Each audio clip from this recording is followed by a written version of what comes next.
Hey everyone, welcome back. Today I'm really excited because I have been thinking a lot about my reflections over the past year because it's about to be my birthday. Whenever I get ready to enter a new year and new cycle, I love to think back on the growth that I have experienced, lessons, the journey, everything that has happened in the past year that propelled me to where I am today and prepared me for the next year. I'm feeling extremely blessed and matured, and I really wanted to share some takeaways because I am entering the last year of my 20s. So I feel like this is a really symbolic birthday because the 20s have been a journey. They have been the life changing, life building, life creating years. And they've been really tough, but they've also been extremely fun, extremely beautiful, and extremely exciting in just like my journey of becoming an adult on my own. So I wanted to share my top 5 things that I have learned throughout my 20s and I am taking into my last year. My first big win that I have picked up in my 20s is time for myself. Really putting time into the schedule for journaling, being alone, listening to my mind, resting, really hermit energy.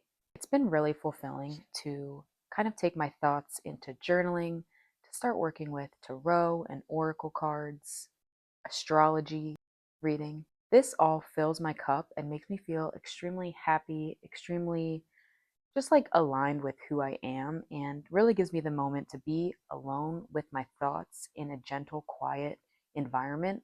Love to kind of do these activities in the mornings on the weekends when I wake up. That's like my perfect me time. I love when the light is shining through the window. I love drinking my coffee and journaling and reading, doing a card pull, anything that brings me closer to myself and makes me feel more aligned with where I'm supposed to be and in tune with the energies that are also passing through. So the time for myself and making that a non-negotiable has helped me just be more present, be more aligned, and be more positive. Um, kind of turning inward, being that hermit kind of person helps me to be prepared, especially in work and during the busy week, to be able to whip out that energy and be my full self. No longer feeling like I'm dragging, no longer feeling, well, we're always like dragging on different moments, but no longer feeling like I am struggling to make it through the week and feeling kind of just overwhelmed and overstimulated. Quiet time for myself is now a non negotiable.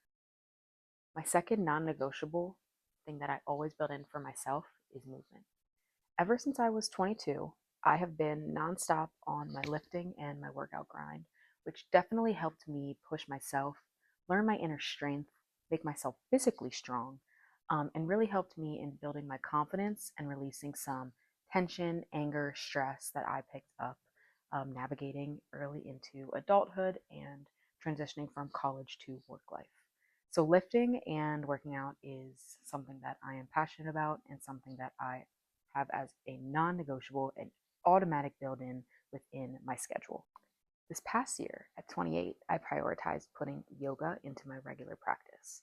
Now, yoga has been a whole different ballgame for me because yoga is where I am able to release. I cannot tell you how many years I went through in my 20s feeling super, super tight. Tension all up in the shoulders, the hips, where we store a lot of emotion as well, just really walking around kind of uncomfortable. Like I was feeling good in how I was moving and how I was looking, but I wasn't taking the time to release my muscles, release the tension inside. I really had a lot built up. That tension and that buildup within my body just I wasn't fully aligned. It's hard to be aligned when you have a lot of stagnant energy within you and you don't feel fully free. So, building yoga into my now morning routine before work and prioritizing longer yoga sessions where I can really release has been a game changer. I feel so much better and I'm like just able to walk, run, sit at my desk. Um, I'm able to do everything more comfortably and not feel so tight. Next, for number 3 is routine. I used to be so resistant to routine. I did not want to admit that I was now an adult. Over my 20s, I have been able to find that balancing, not going to bed super late on the weekends, putting yourself to sleep at a reasonable hour, finding that balance and maintaining as much of your routine as possible during the weekend as well will just set you up for success and help you feel better able to navigate day to day life and the busy adulting that we are expected to do. I also really like to track my meals and be aware of what I'm putting into my body. So, sticking to that routine over the weekend helps me just better prepare to get started into the week. I used to do some mini binges on the weekends, which there's nothing wrong with treating yourself. That is a part of life. We all need to be making sure that we are taking time and giving ourselves what we want. Of course, everything in moderation. But I would definitely go crazy in like eating out, eating all the treats on the weekends, and then I would go to work on Monday just feeling horrible, and then try to whip myself back into my gym routine on Monday, and I would just be starting back at square one every week. So, taking that time to really make a routine that is something that can be maintained throughout every day, whether it's a work day or a day off on the weekend, is really powerful and just helps you and your body to stay more aligned. So, anything that you can do to keep consistency will help you feel more successful and feel more put together in the long run. My fourth big takeaway is honoring my inner child. Now, if you guys watched my first video, you know that I've done a lot of my healing on my own throughout my 20s, and I am a social worker. I have been trained in mental health and some clinical work, so I do feel really equipped and feel like I've done a great job in that healing for myself personally. Now, there is never anything wrong with professional help. I have dabbled in and out of it. But in my healing journey, there was definitely a point that I got to where I was like, I am missing something. I am not, I'm still feeling some kind of struggle. And that's when I was really grateful to have a healing session with one of my friends. We were doing a healing session, and she got me into the headspace where she was going to be able to feel the energy and kind of what was blocking me. And I swear, within 5 seconds, she found my inner child. She found her abandoned. She found her sad and alone. And I really never saw that for myself. That was something that I had blockers on in identifying.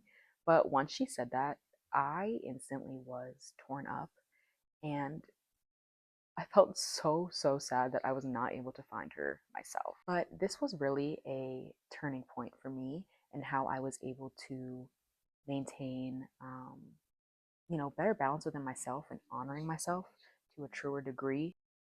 It's really sad when you realize that you are not caring for, honoring, or keeping your inner child at the forefront, because our inner children and our inner child being is who raised us to be who we are as adults. And that's our foundation. Whether we like our foundation or not, that's not something that we can run away from, and it's something that makes us who we are. So I always advocate for honoring who you are and honoring your roots, and that's not something that I was doing myself. So finding my inner child has really inspired me and really freed me to a level that I didn't know that I needed. I am literally living out the goals and dreams that I envisioned for myself when I was younger and that I didn't know were possible. And I didn't know how to loop this back to my inner child without fighting her. So I definitely recommend doing some inner child activities, anything that you can do to honor your inner being and bring them out for you. Highly recommend. I find myself now making choices that have me circling in my mind, like, my inner child like this? For example, this past winter, I literally went on the swings at the playground and I ice skated on a frozen pond, like in my shoes.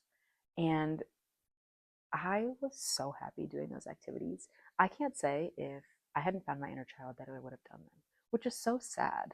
Life is all about having fun. It's all about a journey. You're never too old to go on swing sets. You're never too old to play around. And I just really wasn't doing that.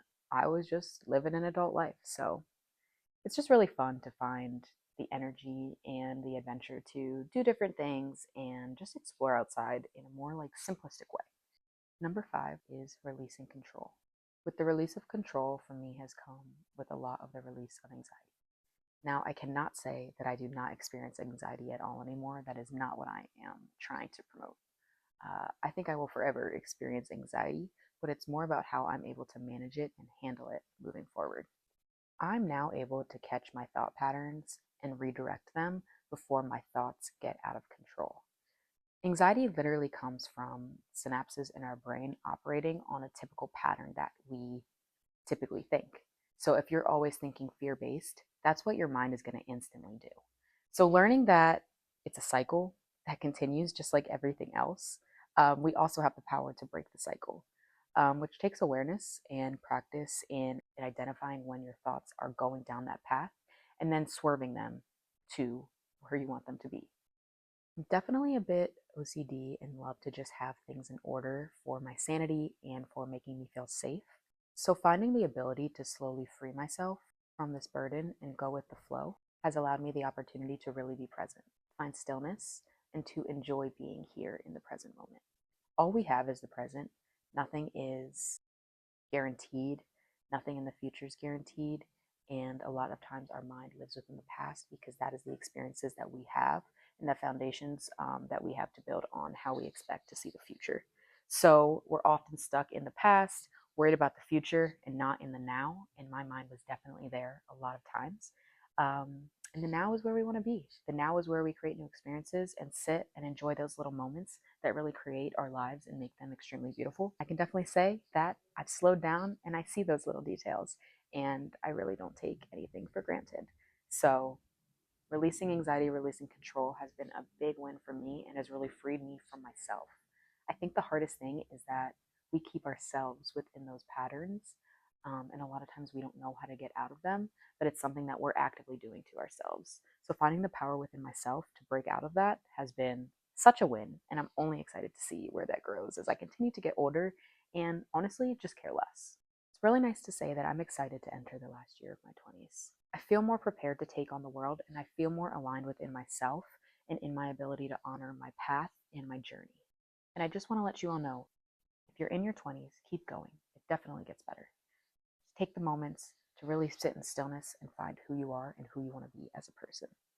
If you are beyond your 20s and in your 30s and above, I definitely want to hear from you. What are the biggest lessons that you have picked up along the way? Um, what are those insights that you can share with me and share with anyone else who happens to be on this video? If you've made it this far, thank you so much for tuning in on my reflection of my 20s and the 5 main lessons that I have picked up. I'm ready for another year of blessings and growth and to share them and be alongside all of you. So thank you so much for tuning in. Please don't forget to subscribe and like and let me know what you're interested in, if you had any feedback or thoughts or what you think would be cool for me to talk about. I'm really here just building a opportunity for us to connect and find similarities and have really aligned and intentional conversations with one another as we look to improve ourselves and continue to build the world that we want to see. So thanks for tuning in, and I look forward to seeing you soon.